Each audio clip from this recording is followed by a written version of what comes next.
안녕하세요. 하루필수 말씀 충전 하필 큐티 조종환입니다. 오늘 함께 나눌 하나님 말씀은 열왕기하 14장 17절에서 29절까지 말씀입니다. 유다의 요아스 왕의 아들 아마샤는 이스라엘의 여호아스 왕의 아들 여호아스가 죽은 뒤에 15해를 더 살았다 이렇게 되어 있어요. 우리가 어제 함께 지적했던 것처럼 이 아마사 이야기는 여호아스의 이 성공과 죽음 사이에, 그러니까 여호아스 일대기 사이에 끼워져 있는 형식으로 드러났다라고 지적을 했습니다. 근데 이 여호아스 죽음 이후에 15해를 더 살았다라고 되어 있는데 이 15해에 대한 행적이 그려지지 않고 있어요. 여기에서 이제 우리가 생각할 수 있는 것은 이 아들이 등장하게 되는데 이 아사랴라고 하는 이 왕입니다. 이 아사랴가 16해에 등극하게 되었다라고 그렇게 되어져 있는데 우리가 연대를 좀 따져보면 이 아사랴가 16세 이 죽음 이후에 곧바로 등장하는 것은 연대가 좀 맞지 않는다고 학자들이 지적을 해요. 그렇다면 이게 해결책은 뭐냐면 지금 여호아스가 예루살렘의 이 방벽을 깨뜨렸잖아요. 그래서 실제적으로 남유다에 대한 영향력을 장악한 상태에서 아마샤와 이 아사랴가 공동 통치 내지는 아마샤의 섭정이 이루어졌을 가능성에 대해서 지적을 합니다. 그러니까 아사랴가 16세 등극을 했지만 그것이 이제 이 15해를 포함하는 해일 수 있다는 거죠. 어쨌든 그런 상황이라고 생각을 해 본다면 지금 아마샤의 이 15해를 더 살았다라고 하는 것과 통치 행위가 15해가 더 이어졌다라는 것을 동일하게 이해하기는 어려워 보입니다. 아마샤의 행적은 유다왕 역대지략에 기록되어 있다라고 하면서 아마샤가 어떤 죽음을 맞이했는가를 보여줘요. 예루살렘에서 반란이 일어나자 아마샤는 라기스로 도망했어요. 그런데 반란을 일으킨 사람들은 라기스에까지 사람을 보내서 거기에서 그를 죽였고 죽음을 말에 싣고 와서 예루살렘 안에 다윗성에 그 조상들과 함께 장사 지냈다 이렇게 되어 있습니다. 그러니까 반란에 의해서 라기스에서 죽음을 맞이하게 되는 이 비참한 마지막을 우리가 보게 됩니다.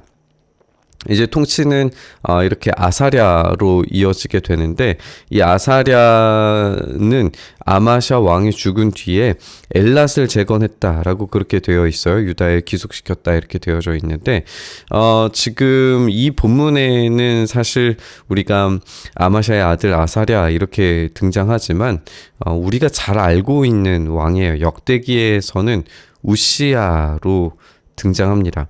근데 우시야가 우리가 아는 것처럼 굉장히 강력한 통치자였고 굉장히 힘 있는 통치자였어요. 근데 다만 교만하여서 직접 제사를 드리려다가 분향을 하려다가 이 나병에 걸려서 이 폐위는 아니지만 또다시 아들 요담이라고 하는 왕과 공동 섭정하는 관계로 이어지게 됩니다. 그래서 이 우시야가 강력한 통치를 가지고 50여 년간을 이제 다스리게 되는데 지금 여기에서의 이 15해를 포함한 그런 시간 연대로 우리가 했을 때에 적절한 시간선들이 만들어지는 걸로 보여요. 어쨌든 아주 역설적이게도 하나님께 온전한 순종을 하지 못한 그런 왕이고 또 그 아들의 통치 또한 이렇게 정상적이지 못한 어떤 섭정의 방식으로 계속 이루어지고 있지만 이스라엘과 유다는 이때 당시에 유례 없는 번영을 누리게 됩니다.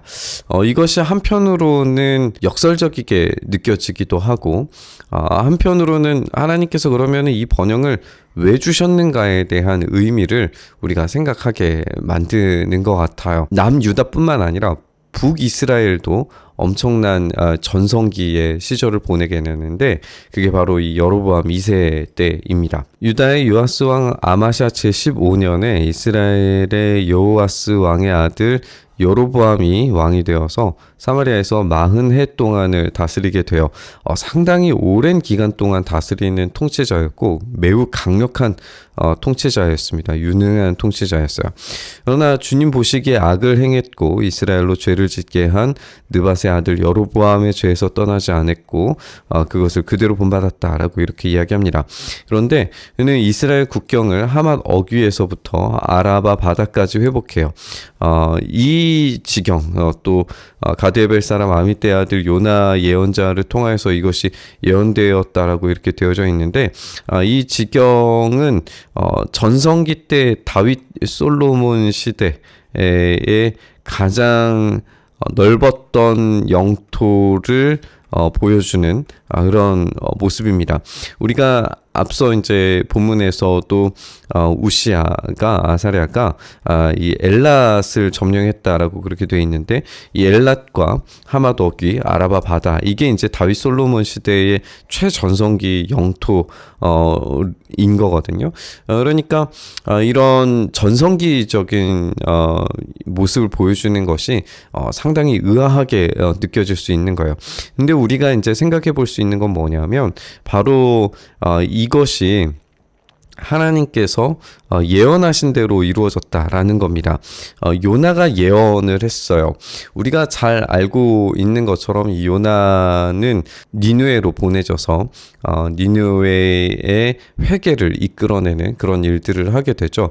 그렇다면 이게 지금 단순히 북이스라엘이 영향력을 회복했다 이런 이야기가 아니라 지금 뭔가 이 안에서 하나님께서 어떤 계획을 가지고 계신다라는 걸 알 수가 있어요. 만약에 지금 이들이 이런 전성기적인 이 모습을 보이는 게 자기의 힘과 능력으로 평화와 번영을 일군 거라고 생각한다면 큰 착각입니다. 요나가 그토록 그 시대를 관통하는 예언을 할 수 있었던 것을 우리가 생각을 해보면 니느웨로 가기 싫어한 이유가 있었을 거란 말이에요.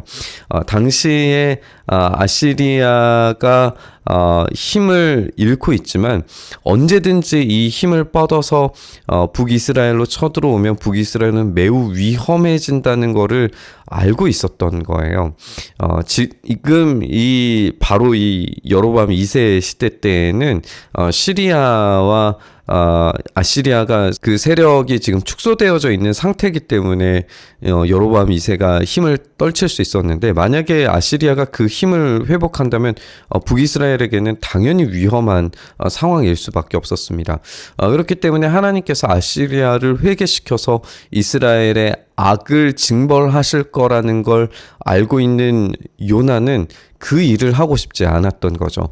이 당시에 일하던 선지자들인 호세아와 아모스에 따르면 이스라엘의 배도는 바람 피우는 아내와 같고 정의와 공의를 저버리는 어떤 고위 공직자들 또 사랑을 잃고 서로를 착취하는 데 여념이 없는 그런 이스라엘 백성들로 인해서 하나님의 심판이 계속해서 예고되고 있었어요. 그러니까 지금의 이 번영이라고 하는 것은 하나님의 신실하신 약속에 따라서 이루어지고 있지만 이 약속에 따른 번영은 지금 잠깐의 허용일 뿐입니다.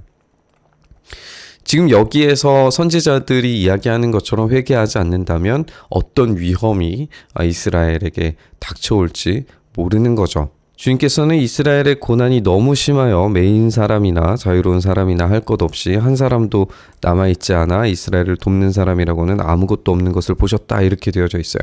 근데 우리가 지금 계속 지적하고 있는 것처럼 사실 실제적인 역사적 환경을 보면 이들은 유례없는 풍요로움을 지금 경험하고 있습니다. 거의 이제 이스라엘이 끝나가기 얼마 남지 않거든요. 시대 역사 순서로 보면. 그러면 이제 이스라엘의 마지막 황금기라고 부를만 할 텐데 하나님은 이스라엘의 고난이 너무 심하다라고 그렇게 평가하고 계시는 거예요. 이건 영적인 고난뿐만 아니라 그들 안에 이루어진 사회적 오염도와 착취가 얼마나 광범위하게 일어나고 있는지, 그리고 그것이 얼마나 심각하게 일어나고 있는지에 대해서 하나님께서 알고 계셨다라는 걸 우리에게 보여주는 것 같습니다. 그것을 선지자들을 통해서 계속해서 지적하고 계시는 거죠. 근데 이런 악에도 하나님은 당장 이스라엘을 쓸어버리지 않으십니다. 주님께서는 이스라엘의 이름을 하늘 아래에서 지워버리겠다고 말씀하지 않으셨기 때문에 요아스의 아들 여로보암을 시켜서 그들을 구원하셨다라고 이렇게 말씀하십니다. 여로보암을 시켜서 그들을 구원하신 것, 여로보암이 여전히 이 죄에서 떠나지 않은 왕임에도 불구하고, 그럼에도 불구하고 약속에 신실하신 분께서 그 약속을 지키고 계세요. 그러나 이들의 죄 자체를 무시하신 건 아닙니다. 그렇기 때문에 이 죄에 대한 책임을 져야 해요.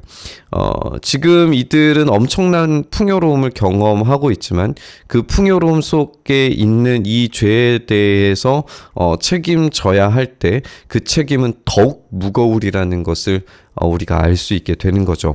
여로보암의 나머지 행적과 모든 일과 전쟁에서 보인 능력과 유다에 속하였던 다마스쿠스와 하맛을 이스라엘에게 되돌려준 일들은 역대지략에 기록되어 있다라고 하면서 여로보암이 왕들과 함께 누워 잠드니 그의 아들 스가랴가 그의 뒤를 이어서 왕이 됩니다. 근데 이 스가랴는 이제 예후 왕조의 마지막 왕이 되겠죠. 그리고 이 마지막 왕의 시대가 끝나고 난 이후에는 계속된 반역으로 인하여서 북이스라엘은 멸망하고 맙니다. 그들이 경험하고 있는 이 찬란한 흥황 속에 하나님의 마음이 숨겨져 있다는 것을 이들은 깨달아야 했고, 그것을 회개하지 않는다면, 돌이키지 않는다면 이 마지막을 결코 피할 수 없습니다. 그러나 이들은 끝까지 이 풍요 속에 있는 그들의 이 죄를 직면하지 못했고 회개하지 못했고, 그로 말미암아서 멸망당할 수밖에 없었습니다.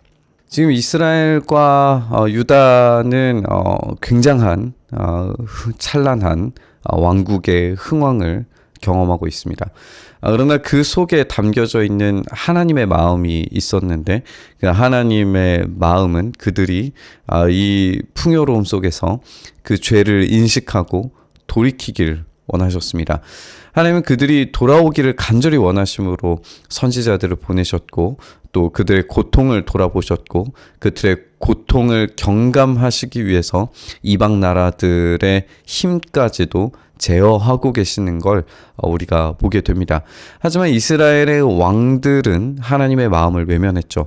풍요 속에서 하나님을 찾지 않았고 그들의 욕망과 욕구에 충실했습니다. 이것이 이들을 돌이킬 수 없는 멸망, 재앙에 놓게 만드는 이유였던 거죠. 우리는 하나님의 풍요로움과 허용하심 속에서 하나님의 진정한 마음을 읽지 못한다면 파멸을 경험할 수밖에 없다는 사실을 기억해야 됩니다. 정의와 공의의 하나님을 온전히 경험하기 위해서는 그 어떤 순간에도 겸손함과 회개가 필요합니다. 우리가 어떤 순간에도 하나님의 마음을 인식하고 알고 깨닫고 반응하는 것이 우리를 가장 안전한 자리로 나아가게 하는 줄 믿습니다. 그것이 가난이든지 부유든지 중요하지 않습니다. 그것들은 하나님께서 제어하시는 가운데 있습니다. 부유도 풍요로움도 하나님께서 제공하시는 것이고, 가난도 어려움도 하나님께서 제어하고 계십니다. 그렇기 때문에 우리는 그 안에 담겨져 있는, 숨겨져 있는 하나님의 마음을 아는 것, 하나님과의 교제가 이어지는 것, 그것이 훨씬 더 중요하다라고 말할 겁니다.